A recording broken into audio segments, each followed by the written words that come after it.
মহাভারত। আপনি আমাকে একটা কারণ বলুন মামাশ্রী, যে এখন আমরা এখানে কোন অপমানের জন্য অপেক্ষা করে চলেছি। মামাশ্রী চান্ত থেকে যান, আর তোমার যদি মন চায় দুর্যোধন, তবে তুমিও থেকে যেতে পারো, কিন্তু আমি মহারাজের সাথে চলে যাচ্ছি। ভালো তো আমারও লাগছে না এখানে। আরে তো তবে এবার তোমরা সবাই চলে যাও, কিন্তু আমি এখন যাব না। আবার এক কথা মামাশ্রী, এখন আমরা এখানে কোন অপমানের প্রতীক্ষায় রয়েছি? ওহো, এখন আমরা কোনো অপমানের প্রতীক্ষা করে নেই পুত্র দুর্যোধন। আমি কেবলমাত্র কৃষ্ণের যাবার প্রতীক্ষা করে চলেছি। কৃষ্ণ? কৃষ্ণের আসা যাওয়ার সাথে আমাদের কি আসে যায়? কৃষ্ণের আসা যাওয়ার সাথেই তো আমাদের সবকিছু আসবে যাবে অঙ্গরাজ কর্ণ। কারণ বসুদেবের এই পুত্র কৃষ্ণ ছাড়া শকুনির কামড়ের মন্ত্র কারো জানা নেই, কারণ না।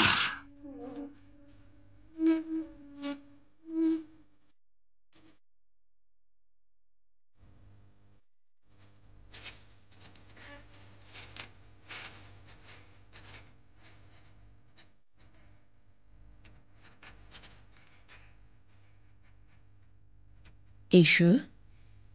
এই দেখো, আমি তোমাকে এটাই বলতে এসেছিলাম যে সুভদ্রার দিকে তাকিয়ে হাসতে থেকো, আর তুমি আমার বলার আগেই হেসে ফেললে। আমি একে কতবার বলেছি যে দ্রৌপদী তোমাকে ভীষণ ভালোবাসে, কিন্তু ওই ঘাবড়ে যাচ্ছিল। দাদা, একটু ভগবানকেও ভয় করুন। কাকে ভয় পাবো? ও, ভগবানকে। তুমি যখন বলছো তখন ভয় পাবো, কিন্তু তুমি ভয় পেও না, দ্রৌপদী তোমাকে অনেক ভালোবাসবে। আমি কখন ভয় পেলাম? দিদির সঙ্গে ঝগড়া করাবেন আপনি। আরে সুভদ্রা, তুমি ওনার কথার জালে কেন জড়াচ্ছ? দ্রৌপদী ঠিক কথাই বলেছে, এ তো ঝগড়া বাঁধিয়েই মজা পায়। নন্দগ্রামে খেলায় গন্ডগোল করত, আর তারপর যশোদা মায়ের কাছে গিয়ে নালিশ করত যে মা, আমাকে দাদা খুব জ্বালাতন করছে, আর মা আমাকেই বকুনি লাগাতো। আপনি চিন্তা করবেন না দাদা, এনাকে কি আর আজ থেকে আমি জানি? কিন্তু শুনুন দেবকীনন্দন, আমার আর সুভদ্রার মধ্যে ঝগড়া করাতে পারবেন না। ও আমার সতীন নয়, আপনারই ছোট বোন। আমার কাছে আপনারই ঐতিহ্য। সুভদ্রার ভাবনা আমি ভাবব, আপনি শুধু বিশ্ব সংসারের চিন্তা করুন। ঠিক আছে, তবে আমি চললাম বিশ্ব সংসারের চিন্তা করতে।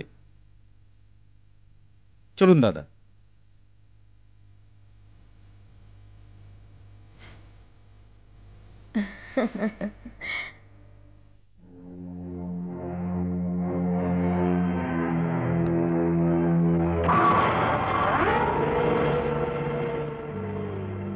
এখন তো বাসুদেবও চলে গেছেন, পিতামহের সঙ্গে পিতাশ্রীও চলে গেছেন, এখন তো বলুন। বলার কিছু নেই ভাগ্নে, কিছু বলবো না।